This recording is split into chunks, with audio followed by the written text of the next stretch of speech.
రాముడి ప్రాణప్రతిష్ఠ రోజులు దగ్గర పడుతున్నాయి. నెల రోజుల ముందు గుజరాత్లోని ఒక వజ్రాల వ్యాపారి రామయ్యపై తన భక్తిని చాటుకున్నారు.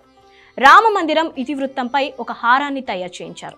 సూరత్కి చెందిన ఓ వజ్రాల వ్యాపారి శ్రీరామచంద్ర స్వామికి ఏకంగా వజ్రాల హారం చేయించారు. ఉత్తరప్రదేశ్లోని అయోధ్యలో ప్రపంచవ్యాప్తంగా ఉన్న కోట్లాది హిందువుల కలను తీరుస్తూ నిర్మించిన రామాలయం త్వరలో ప్రారంభోత్సవాన్ని జరుపుకుంది.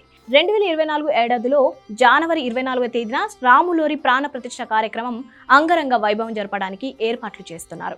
ఈ కార్యక్రమంలో ప్రధాని నరేంద్ర మోదీ, సినీ, రాజకీయ, క్రీడా ప్రముఖులు, సాధువులు భారీ సంఖ్యలో భక్తులు హాజరు కానున్నారు.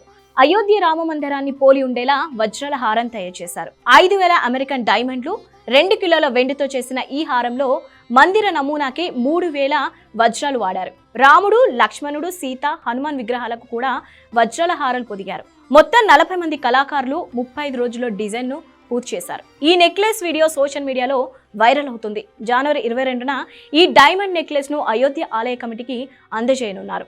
మరోవైపు రామ మందిరం ప్రారంభోత్సవానికి ఒక వారం ముందు ప్రాణ ప్రతిష్ఠ వేడుకకు సంబంధించిన వైదిక కర్మలు జనవరి 16 ప్రారంభమవుతాయని ట్రస్ట్ బోర్డు నివేదించింది. అయోధ్యలో 4.40 ఎకరాల విస్తీర్ణంలో టూరిజం ఫెసిలిటేషన్ సెంటర్ను కూడా నిర్మించాలని ప్రభుత్వం యోచిస్తోందని వెల్లడించారు. అయోధ్యలో కొత్తగా నిర్మించిన ఆలయాన్ని జనవరి 24న శ్రీరాముని ప్రతిష్టాపన తర్వాత భక్తుల కోసం తెరవనున్నారు.